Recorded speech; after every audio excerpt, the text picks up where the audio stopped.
ডাকসু নির্বাচন অনুষ্ঠান হওয়ার ক্ষেত্রে আর কোনো আইনি বাধা থাকলো না।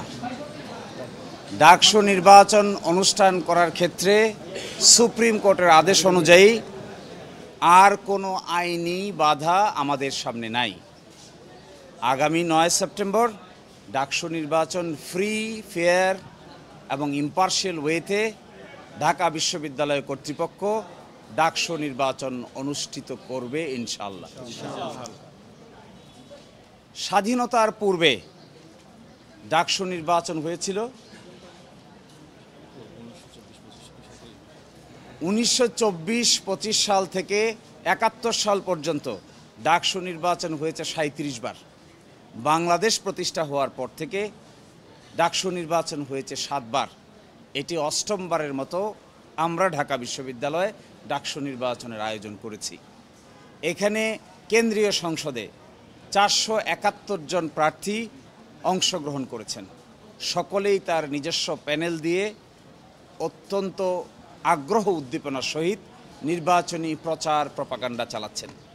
ঢাকা বিশ্ববিদ্যালয় এই ক্ষেত্রে এই নির্বাচনের পরিবেশ তৈরি করতে এবং শেষ পর্যন্ত নির্বাচন অনুষ্ঠান করে ছাত্রদের ভোট অনুযায়ী যে যাকে ইচ্ছা তাকে প্রার্থী নির্ধারণ করে ভোট দিবে, এই ব্যাপারে ঢাকা বিশ্ববিদ্যালয় বদ্ধপরিকর। ঢাকা বিশ্ববিদ্যালয়ের সামনে যখন যে যেভাবে তার যুক্তি উপস্থাপন করেছে, আমরা ট্রাইব্যুনাল গঠন করেছি। ট্রাইব্যুনালের পরে প্রেসিডেন্টের কাছে যারা আপিল করেছে, প্রেসিডেন্টের আপিল নিষ্পত্তি করেছি। নিষ্পত্তি করে আমরা উপযুক্ত আইনি সিদ্ধান্ত নিয়েছি। ঢাকা বিশ্ববিদ্যালয়ের কাছে কোনো দরখাস্ত না করে যে রিট পিটিশনকারী সরাসরি হাইকোর্টে রিট পিটিশন করেছিলেন, আমরা আর্গুমেন্টে বলেছিলাম যে তার রিট আবেদন মোটেও চলনসই কোনো আবেদন নয়। কারণ যার প্রার্থিতা চ্যালেঞ্জ করে তিনি মামলা করেছেন, যিনি মামলা করেছেন তিনি সেই পদের কোনো প্রার্থী নন। সেকেন্ড হলো, ঢাকা বিশ্ববিদ্যালয়ের সামনে কোনো অবজেকশন না দিয়ে, আমাদের ট্রাইব্যুনালের কাছে না এসে, আমাদের প্রেসিডেন্টের কাছে না এসে সরাসরি তিনি হাইকোর্টে এসেছেন। এটি রিট জুরিসডিকশনের চিন্তা অনুযায়ী, জুরিসপ্রুডেন্স অনুযায়ী গ্রহণযোগ্য নয়। আর থার্ড কথা ছিল, এটি একটি ডিসপিউটেড কোয়েশ্চেন অফ ফ্যাক্ট। কোনটা ঠিক কোনটা বেঠিক এই প্রশ্নে রিট পিটিশন চলে না। আর আমরা আদালতের সামনে এটাও বলেছিলাম, ঢাকা বিশ্ববিদ্যালয় হিসেবে, অথরিটি হিসেবে এটা একটা অটোনমাস বডি। ঢাকা বিশ্ববিদ্যালয়ের অর্ডার অনুযায়ী প্রতিষ্ঠিত একটা অটোনমাস বডি। এটা স্বায়ত্তশাসিত প্রতিষ্ঠান। তার ইন্টারনাল মেকানিজমের মধ্যে যে সমস্ত ইলেকশন মেকানিজম আছে, এগুলো দেখভাল করার দায়িত্ব ঢাকা বিশ্ববিদ্যালয়ের। ঢাকা ইউনিভার্সিটি স্টুডেন্ট ইউনিয়ন যে গঠনতন্ত্র হয়েছে, এই গঠনতন্ত্র is approved by the syndicate. সেই অ্যাপ্রুভ গঠনতন্ত্রের ভিতরে আমরা বিধান করেছিলাম, যদি কারো অবজেকশন থাকে তাহলে তিনি রিটার্নিং অফিসারের দায়ের করতে পারবেন। রিটার্নিং অফিসারের সিদ্ধান্তে যদি কেউ ক্ষুব্ধ হয় তাহলে তিনি আপিল করতে পারবেন। যিনি আজকে রিট পিটিশন করেছিলেন হাইকোর্টে, আপিল বিভাগে যিনি রেসপন্ডেন্ট ছিলেন, তিনি রিটার্নিং অফিসারের কাছেও কোনো অবজেকশন দেন নাই। তার বিরুদ্ধে যে আপিল হয়েছে, আপিলেও কোনো অবজেকশন রেজ করেন নাই। যখন আমরা প্রাথমিকভাবে লিস্ট প্রকাশ করেছিলাম, সেই লিস্টেও তিনি কোনো অনাগ্রহ প্রকাশ করেন নাই। চূড়ান্ত লিস্ট যখন প্রকাশ করেছি, সেখানেও তিনি আনুষ্ঠানিকভাবে ঢাকা বিশ্ববিদ্যালয় কর্তৃপক্ষের সামনে কোনো কথাই বলেন নাই। এই সমস্ত যুক্তিতর্ক গ্রহণ করেছেন মাননীয় আপিল বিভাগ। গ্রহণ করে হাইকোর্ট বিভাগ যে ডাকসু নির্বাচনের উপর স্থগিতাদেশ দিয়েছিলেন, এটি অনারেবল জাজ ইন চেম্বার স্টে করে দিয়েছিলেন।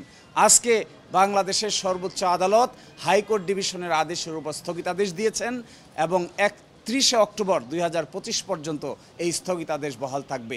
এর অর্থ হলো এটা 9 সেপ্টেম্বর 2025-এ উৎসবমুখর পরিবেশে ডাকসু নির্বাচন অনুষ্ঠান করার ক্ষেত্রে আর কোথাও কোনো আইনি বাধা থাকলো না।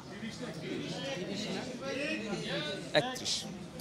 এই জন্য আমরা সংশ্লিষ্ট সকলকেই বিশ্ববিদ্যালয়ের পক্ষ থেকে আমরা ধন্যবাদ জানাই, যেন নির্বাচন আয়োজন করার ক্ষেত্রে সাংবাদিক সহ সংশ্লিষ্ট সকল মহল, প্রার্থী যে যেখান থেকে প্রার্থী হন না কেন, সকলেই আমাদেরকে সহযোগিতা করবেন যেন বাংলাদেশের সামনে একটা গ্রহণযোগ্য নির্বাচন আমরা উপহার দিতে পারি।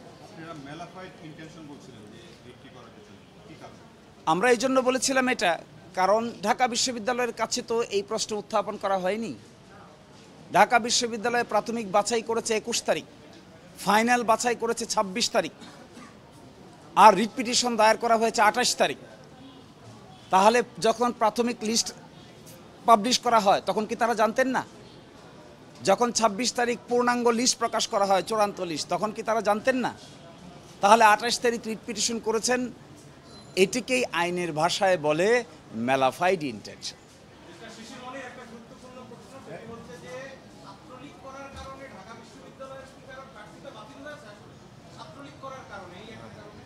এটি একটি ভুল তথ্য দেওয়া হয়েছে, অনলি বিকজ এই কারণে কাউকে আমরা প্রার্থিতা বাতিল করি নাই। আমাদের কাছে যে সমস্ত তথ্য প্রমাণ এসেছিল কমপ্লেন, এই কমপ্লেনটার জন্য আমরা একটা ইনকোয়ারি কমিটি করি।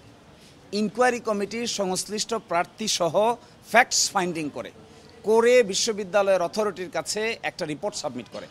সেই রিপোর্ট সাবমিটে যার বিরুদ্ধে অভিযোগ প্রমাণিত হয়েছে এরকম একজনের ব্যাপারে আমরা সিদ্ধান্ত নিয়েছি। আবার যার বিরুদ্ধে প্রাথমিকভাবে সিদ্ধান্ত নেওয়া হয়েছিল তাদের ২ জন আপিল দায়ের করেন।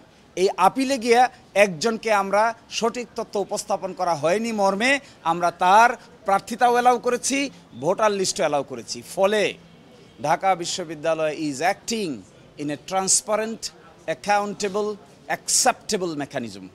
Acceptable, transparent mechanism, meaning thereby the acceptable to the people at large, to the law and to the conscience. যদি ঢাকা বিশ্ববিদ্যালয় বেআইনি কোনো কাজ করে, ডেফিনেটলি আমি একজন তাদের আইনজীবী হিসেবে ওই বেআইনি কাজে আমি ঢাকা বিশ্ববিদ্যালয়কেও সমর্থন দিতে রাজি নই। সেক্ষেত্রে ১২৮ জনের যে ছাত্রত্ব বাতিল হয়েছে বলে একটি না ২৮ জন, এটা ডিফারেন্ট ইস্যু, এটা এখানকার কোনো ইস্যু না। এটি হলো একটা শাহবাগে একটা অন্য ধরনের মামলা হয়েছে, ওই মামলার আসামি সংক্রান্ত ব্যাপার। ওই 2টো মামলা হয়েছে শাহবাগে, আপনারা চাইলে আমার কাছ থেকে সে মামলার কপি নিতে পারবেন, ওই পত্রিকার রিপোর্ট ওই মামলার সঙ্গে মিলিয়ে দেখতে পারবেন। এইটার সঙ্গে ডাকসু নির্বাচনের কোনো সম্পৃক্ততা নেই। এসএম ফরহাদের পরিচয় নিয়ে, মানে তার ছাত্রলীগের সম্পৃক্ততা নিয়ে আপনারা বেশ কিছু ডকুমেন্ট তুলে ধরেছেন। তার পক্ষ থেকে বিশ্ববিদ্যালয়ে কিছু ডকুমেন্ট দেওয়া হয়েছে যে সে ছাত্রলীগের পদে ছিল না, অন্য পড়া ছিল। এই বিষয়টা একটু ক্লিয়ার করবেন। দেখুন, এই ব্যাপার সেটেল হয়ে গেছে। হাইকোর্ট ডিভিশনের আদেশ is stayed by the honourable জাজ in chamber, stay order is continued by the honourable supreme court full bench. সুতরাং এই বিতর্ক আর কোনো বিতর্ক থাকলো না।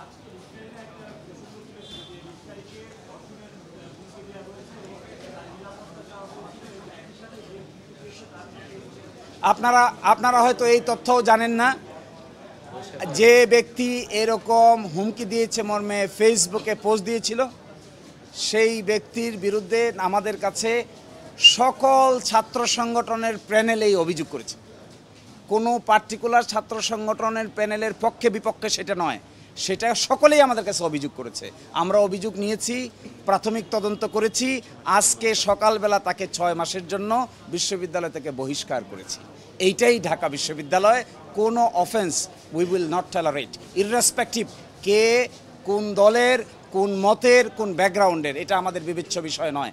আমাদের কাছে বিবেচ্য বিষয় কে ঢাকা বিশ্ববিদ্যালয়ের আইন মানছে আর কে ঢাকা বিশ্ববিদ্যালয়ের আইন মানছে না, এটাই মূল বিবেচ্য বিষয়।